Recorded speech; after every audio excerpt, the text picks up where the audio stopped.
Hello. Hello. Yes, Hello, Gopal. there was a power Yes. cut. Yeah. Okay, so you understood my reasoning for primary ledger and secondary ledger. Yes.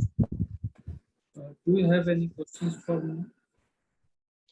Yes. I wanted to know, like, for example, if I'm in Bangalore, but I wanted to check US chart of account, then I can see if they're using primary ledger and global chart of account, then we can see, right?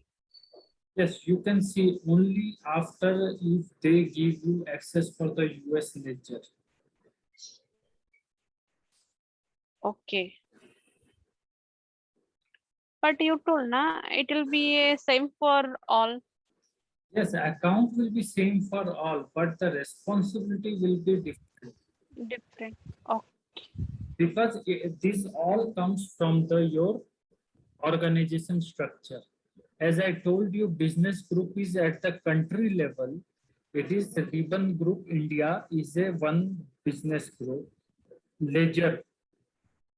If any of these four C is changing, then you need a different ledger.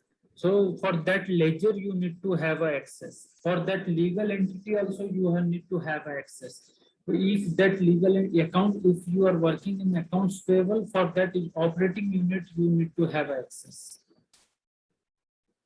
And all this will be routed through responsibility. And if they assign you the responsibility, then only you can look into the figures of the US.